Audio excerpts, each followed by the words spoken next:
Hey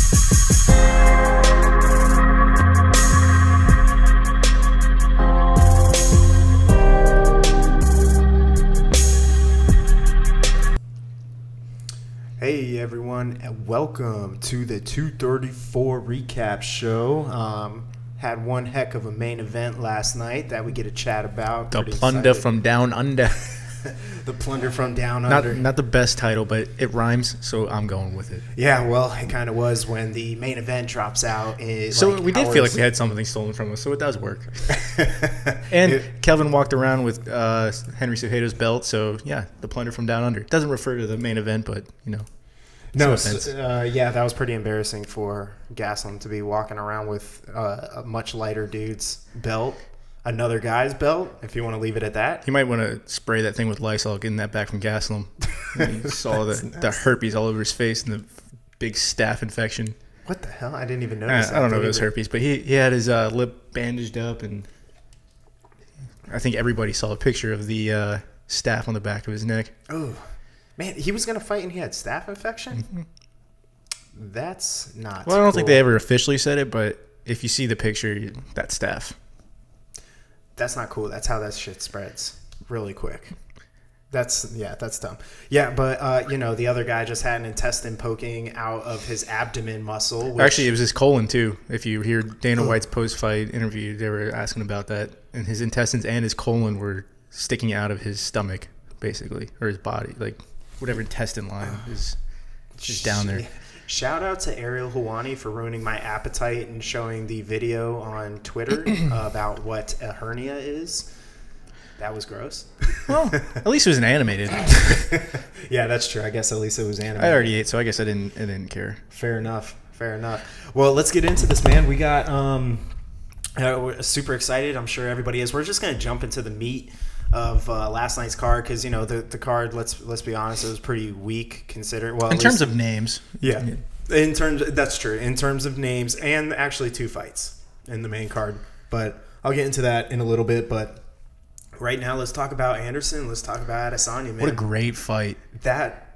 It keeps you on edge the whole time. Like the anxiety of watching that fight was through the roof. I think I said that to you too. You did. The first round, I was like, the anxiety right now of watching this, it's getting to me. Oh my god, it was just crazy, man. Just like these guys, it was just an incredible chess match to watch. And like I kept thinking, I'm like, all right, is Adesanya like not pulling the trigger as much as he usually would in his kickboxing because like he's facing his idol and he's nervous or something? Or I mean, is Anderson really that? Does he still have that in him that he makes you guess? Well, I saw a lot of people saying that too. That Izzy didn't finish him because he could have finished him whenever he wanted, which I don't believe that. But he didn't finish him because he was his idol and how much he respected him. I don't believe that because Izzy is a showman and he wants to make a statement. And I think you saw early he was opening up. He was aggressive, but that's when Anderson was starting to counter him. Yeah. He started to close up a little bit. I think he realized 43-year-old Anderson still got it.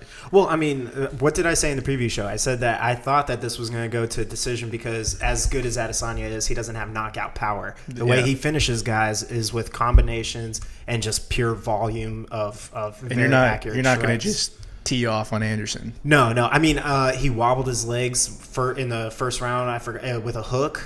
He wobbled them real quick, but he got right back up. And then, I mean, Anderson, like typical as ever, is just like taking shots off the chin, fighting them. So, I mean, it was good. I mean, have you seen another guy that looked like they had more fun just fighting? Oh my god, he's incredible. You can definitely tell like he's lost a step. Absolutely. I mean, he's 43 years old, had a lot of fights. Yeah, well, you could tell like he was trying to use his head movement, but it just wasn't there. His reaction was a little bit slower. Granted, you can also attribute that to not being in the cage for 2 years. Certainly, he looked off kilt in the first round. He was like winging punches, which you never see from Anderson, right? He's a very accurate dude. Maybe it was like that range got to him, so he was trying to figure that out. He was trying to get some back from Izzy. Izzy was getting him early on. Yeah, he did. Actually, with that, why don't we pop up some of these stats here? Talk about that first. Transition. Yeah, perfect.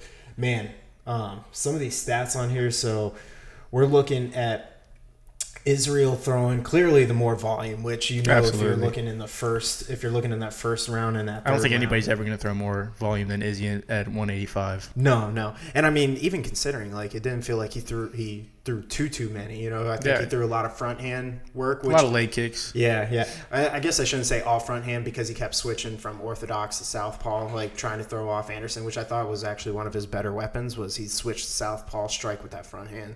Switch to orthodox, strike with that front hand, and with the kicks too. To your point, so, but I mean, these numbers are pretty telling of the fight. Other than Anderson letting him punch him in the face a few times, putting the hands down, just saying let's fight. Which I like that Adesanya was patient and didn't come into. He didn't bite into it. Yeah, because that would have been very easy with as cleanly as he was hitting Anderson to just bite in and say, "All right, I got this fool." Right? Yeah. No. But that's what if you watch all of his press conferences, all of his interviews leading up to the fight, he said, "I know all of his tricks. I know when he's gonna coast, and I know when he's gonna want to be aggressive." He's like, I've seen it all. Yeah, I know his tricks. And he did. He knew everything. He even said in his post-fight after he won, when Anderson charged him with that flying knee after he kind of hurt him a little bit, he said he knew it was coming. That's why, and you saw it if you watch it, he gets out of the way. As soon as his back gets to the cage, he's gone. Yeah. I mean, those flying knees are hard to land just because, you're running it, you're leaping at an opponent. Mm-hmm. So especially, I mean, Adesanya's in fantastic shape. He's been there. So, I mean, he's still in good shape. He has good cardio. So, and Anderson leaped from, it seemed like, halfway across the cage to get that knee. So, but I mean, no, that is a good point. I think that's true too. He was able to tell when he was really. I mean, Anderson to me won the second round. We can see that in the volume as well. That's where he was able to get off 20 of 35 shots for that 57% accuracy rate, which you could tell he looked more vintage in that second round. That's when he was turning it on quite a bit. Not that Adesanya was a slouch in that round, still landed 51% of his significant strikes as well. Round 3, it went all back to went back to Addy. Sorry, go ahead. You thought you would have saw Anderson come out a little bit on fire in that third round, but maybe just because you've heard him say that he just wants to fight, he just wants to have fun. Maybe that desire just to get the win wasn't there for him, and he just wanted to fight. You just never know with this guy, like, because he's so respectful and everything, and the way that he takes the fight game, like, I don't know, like, it's either yes, he just slowed down, he couldn't find his range in that third round. I think he really wanted to counter strike. I'm pretty sure that was the round that he had his back up against the cage, right? Yeah, that's what he kept trying to bite Izzy into fighting him on the cage. Yeah, like he did against Stephan Bonner. Yeah. that was dope. But no, I think the thing is, you never know if he's actually doing that or if he's just pulling up. Because I heard what he said at the end of the fight. He said, I'm passing the torch to you, like it's yours now. He said that like right after they were done fighting and they were hugging and stuff. So you're almost like, all right, did he hand him off that third round? Because he had such a great second round. Mm-hmm. He seemed to be finding his range. He was moving like himself again. He was very stiff in that first round. He looked his age in that first round. But then by the time that second one, he's bouncing. Granted, he doesn't have his reflexes there. But he looked great. He was moving his head. He was counter-striking. He didn't look like he was getting hurt by any of those punches. So you almost wonder, you're like, dude, are you just passing this off? Like, are you just like... Maybe he just did. Maybe he just wanted to test him, see if he was the real deal. Yeah, I don't know. But you never know. And then in the same regard, he also... That's how good his feints and faking is he makes you wonder that. But at the same time, he could have just not been able to find his range. And, that's how good Izzy is, because Izzy was gone for a lot of Anderson's strikes. Yeah, so that's what Anderson I want to switch. Had a lot of air for the first time I've ever seen him. Oh, yeah. He was lunging after him, throwing those leaping, like, long hooks. I mean, it was crazy to see about it, too. I mean... You've seen Izzy's speed against some of these middleweights, but to see it against Anderson, you don't really realize until he fought him how fast Izzy really is. Oh, yeah. And how much of a tool his speed is at middleweight. Oh, yeah. I mean, there's nobody at 185 that's going to move like him. He's so fantastic, man. And if he can keep that wrestling base, that defensive base, holy crap. These guys are in for it, man. Especially, like, how the heck is Kelvin Gastelum going to beat him? A real short guy, pretty much boxing, no grappling really. That's gonna be a tough one. Yeah, get out of here with that, dude. You're not fighting him. So, but I think that this was a good graphic that I wanted to pull up as well. And granted, I just wanted to preface this as well by saying All of the stats are provided by Fight Metric, who covers all the UFC fights. They have great stats online if you ever just kind of wanted a round-by-round breakdown. If you're watching this live, if you're just listening to us on the radio, we do have graphics popping up on the screen. So if you want to catch that on YouTube, there's just some great stuff to be able to see. But what we're looking at right now on the screen is the spread of where the significant shots landed from head, body, and legs. I thought that this was an interesting statistic to be able to go back and look and see the difference. Like Israel was, it's very telling of that fight, right? Like Israel was definitely landing a ton of those leg kicks. We see that that was 45% of his significant strikes landed. Whereas Anderson Silva, more than half of his significant strikes landed was to the head. So, I mean, that makes sense. He really wasn't throwing a lot of kicks. He was mostly He threw some sweet, those spinning little leg kicks. Dude, we talked about that. I don't even know what to call it, really. Yeah, he did those little spinning leg kicks. We thought we were setting up for a head kick. Yeah, and he never pulled that. He never. Oh, you know what he did? Yeah, in the last 10 seconds he pulled it. Yeah. He whiffed on it. Yeah, that's right. He didn't pull it at the right time. I think he was coming off of getting punched once or twice, came back up and threw it. Yeah, he didn't set it up. No, which I was surprised because that's something he's fantastic at. But yeah, you could just definitely tell Anderson. Obviously, it's always great to see that he just shares the love. Then when it goes to body and. Who else at that age could look like that in terms of striking? I mean, I know Cormier is getting up there in age, but he's on his way out. But I mean, Anderson, the fights that he's had, he's been through a couple tough ones. Yeah. In his career, and growing up in Brazil, you know how they train. Mm-hmm.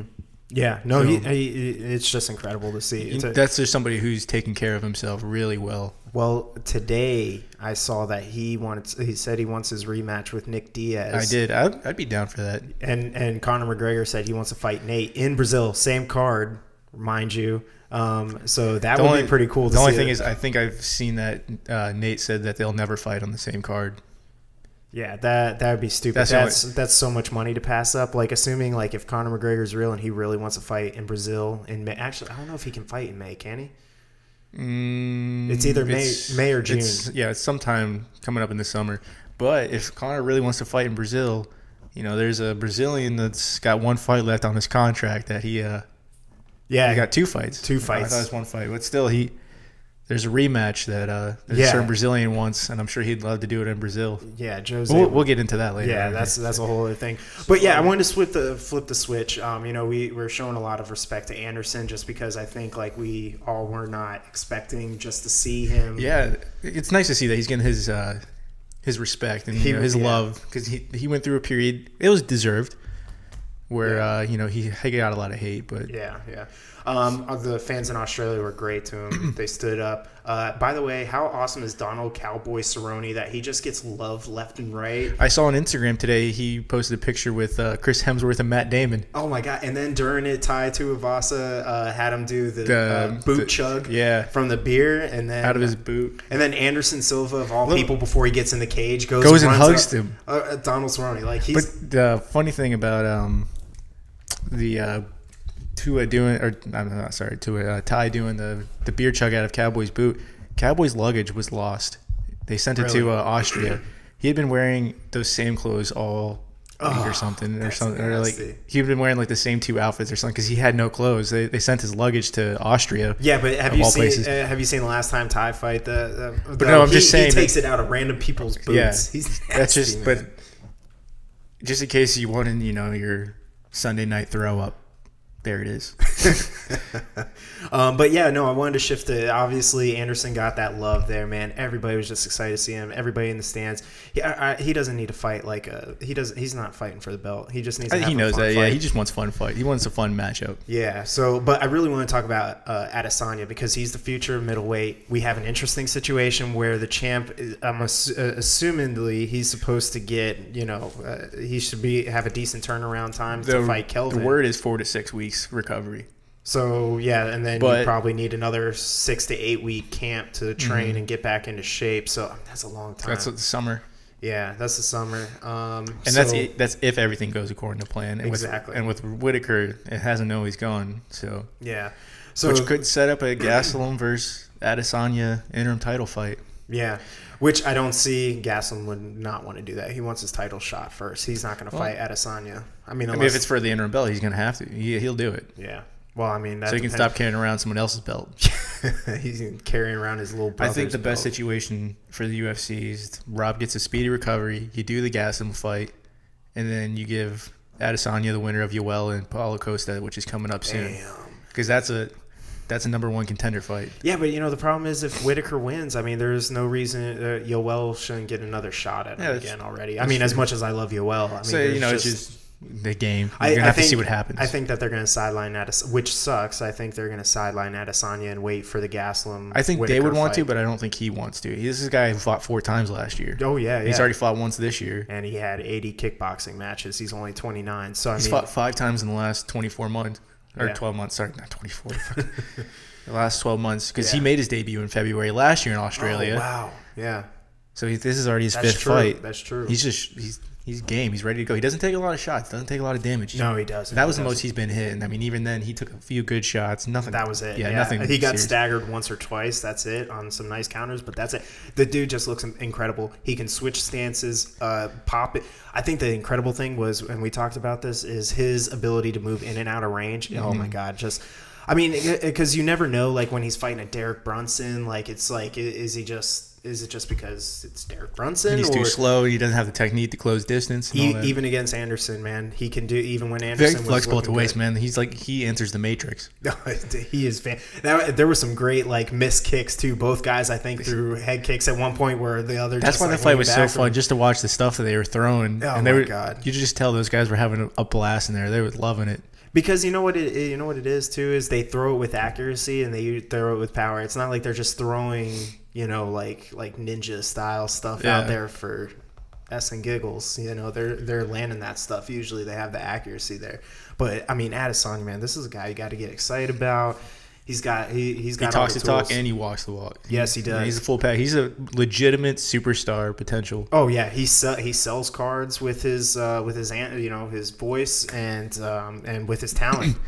Yeah, not the WWE type trash talker. You can see it's more real for him. Mm-hmm. And he's the kind of guy that likes fighting so much that you can see him being an active champ. Mm-hmm. You know what I mean? Like that's what excites me, is because we talk about this all the time. Is these guys get these belts and then it's just like they're not fighting anybody, and he's favorable against pretty much everybody in that division.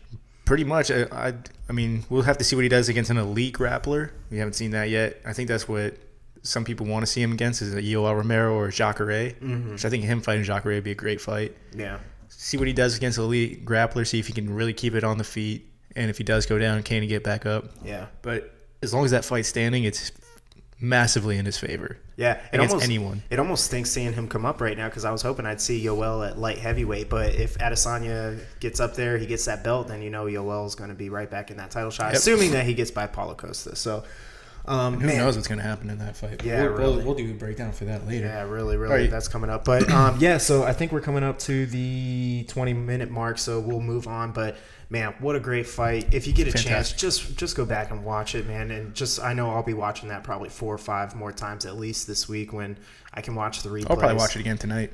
I know it's just so fantastic, man. Just being able to watch those guys with their styles and read each other, like just being like the anticipation of waiting and watching these guys read each other was just incredible. It was incredible to watch. So, what a fight!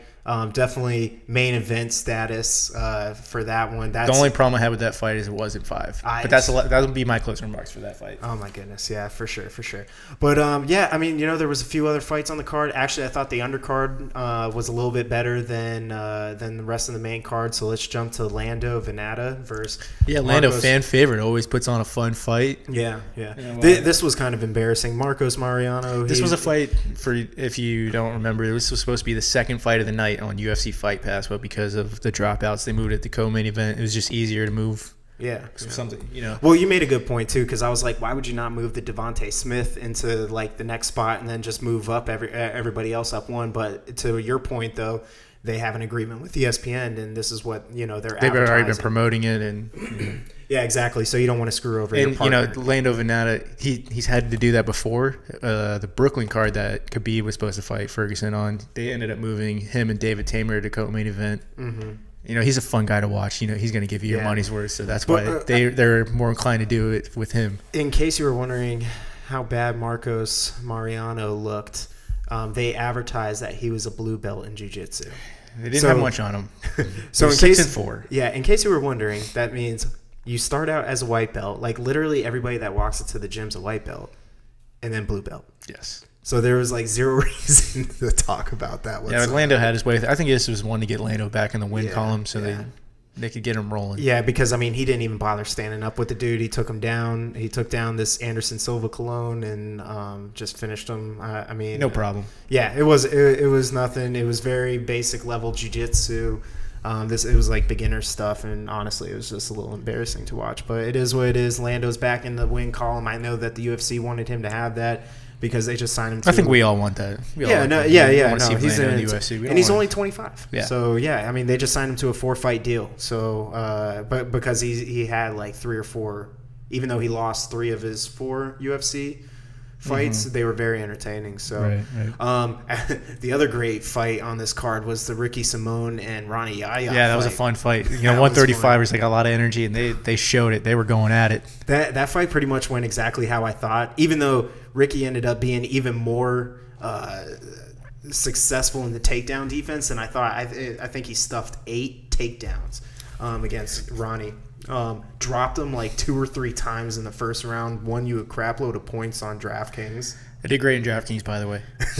I did a great job. Yeah, I mean that was a fun fight. It's one that I kind of like to say, man. When you have a strong wrestler, even against a strong wrestling just negates jiu-jitsu. Yeah, and you know what? He did this thing too, and you mentioned it a few times. Like he did this like shoulder chuck stop with. It was almost like a bully move, like a. You're not getting inside of me. You're not controlling me. And it was so interesting that he was able to do that because obviously Ronnie, a good jiu-jitsu guy like Ronnie, just wants to get his hands and feet wrapped around you. So for him to be able to he didn't even just stuff it. Like he chucked him. It was like a football tackle. Threw his shoulder into him and he went flying. Like it counts as a takedown, which is awesome. And I think he hit him on the chin one time. So that should be a significant. Nasty. That's got to be the first significant strike by shoulder. And takedown at the same time. Yeah. Takedown by significant strike, which is called knockdown. I guess. Not in that case. Yeah, not in that case. But no, it was so interesting. It's great to see another good contender at the 135 level. I think he needs. Which always has contenders. It's a great division. It's a fantastic division. I want to see him work on some of his in and out like a little combos. Stiff. Yeah, I mean, it's what you expect. He fights aggressively as a wrestler, leans forward heavy on that front foot. He throws heavy.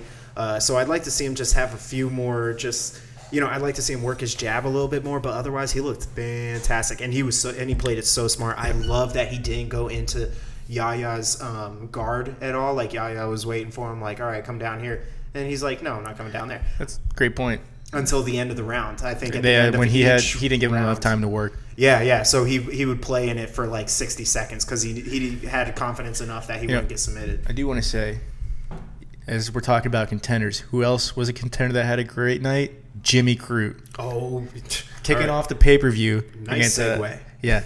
Against a nice veteran, crafty guy who has only been finished by 2 other people before Jim Crute. That's awesome. And he smoked him. A lot of people felt like the stoppage was bad. I get it.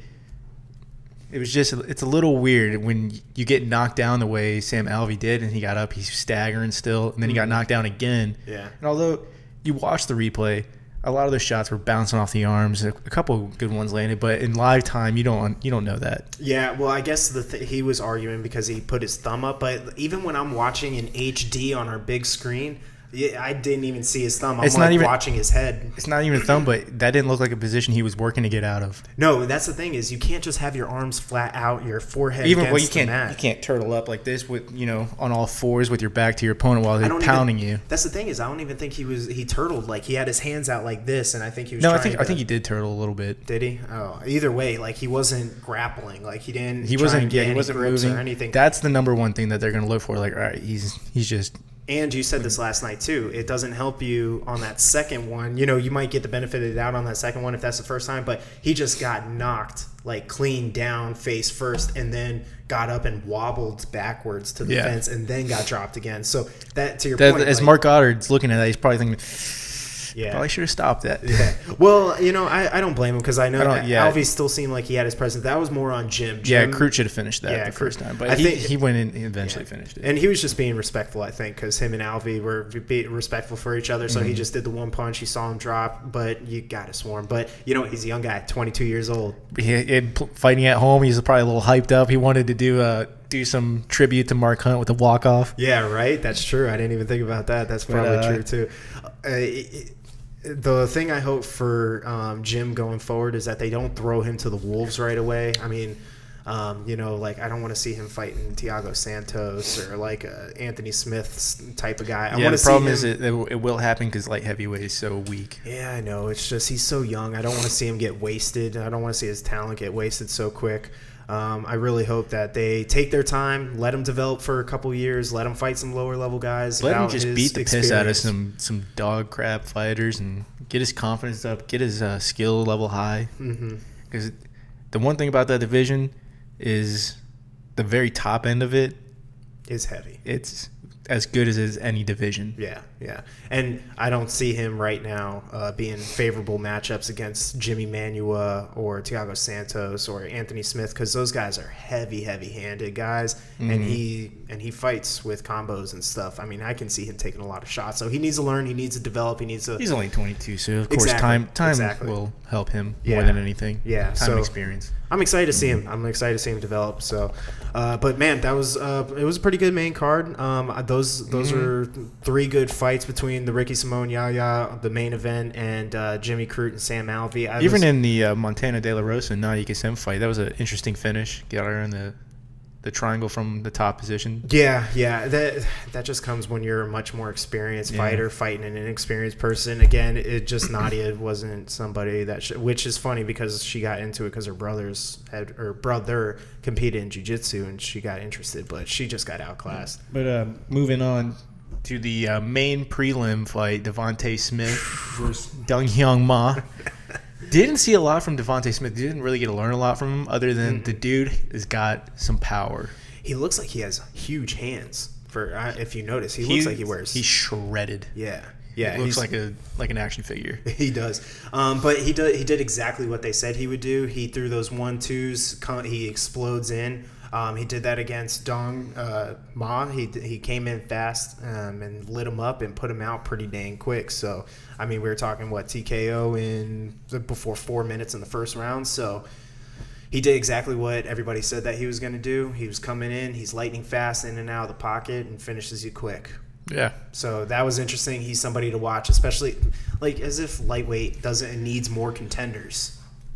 Always watch a fight at lightweight. Yeah. Because you never know who's going to be the next big contender because they're all rising. So how would you like to see him, and this is jumping right to the next one, how would you like to see him fight Jalen Turner, also on the undercard? If you didn't watch Jalen Turner, dude has got some skill. 53-second KO. It's his 4th or 5th win, I believe, inside a minute 40 seconds. That is insane. And you could tell, I mean, he's so tall. I mean, he has no legs whatsoever. But the technique is there. We saw the combo he used to finish. It was like a jab, body kick, straight. And then he threw a hook there. Hook to the body to finish it. Oh, my God. That was a beautiful combo. It just flowed perfectly. It looked beautiful. Yeah, he definitely outclassed Kalen in under a minute. Kalen was there to make Jalen look like, what he did. Yeah, look like a contender. Yeah. But I would like to see that fight. Jalen and Devontae, I mean, they're both kind of in that same situation. They're in that both have had 2 fights in the UFC. Both quick first-round knockouts in the same undercard. That would be a great And the UFC fight. loves to do young prospects fighting each other to see who's going to be the real deal. Yep. And it's a very pivotal moment for them because the one who usually wins goes on to have a better career than the one who loses. The one who loses doesn't really seem to rebound. Yeah. That well. No, yeah, for sure. I agree with you. And so I think that would be great to see them, even if they just match up early now. They're still young enough that they can, if one of them falls off, they can climb back up to glory and still fight each other down the road too. So I mean, I would love to see that fight. That's a pay-per-view type fight. Yeah, absolutely. Good, man. So it was a good. It was funny enough. Good card. Yeah, it was a good undercard. Actually, I really enjoyed it. Yeah, I enjoyed the undercard mostly. Both the undercards were pretty good, and And then there was, like 3 good fights in the main card, which I guess is a lot considering there's 5. So I'd say besides the De La Rosa versus Kasem fight, I'd say all the other 4 were good fights. Yeah, I just I don't know. I was expecting more out of the Venata fight, just to see that Marcos kid come in, and he just was so inexperienced. Like he was kind of just fed to the wolves for a very specific purpose. I give that one a little bit of a break because that wasn't supposed to be the co-main event. Yeah, well, I mean, just even that matchup in general, even if it was in the undercard, I've been like. But yeah, it was a great card. Sean, do you want to pull up real quick? I know that we got we have events coming up every single weekend through the end of March at the very least. So there's tons of stuff to keep your head up. I know this one coming up this weekend is actually on Sunday night. Interesting enough. So we're gonna keep track of that one.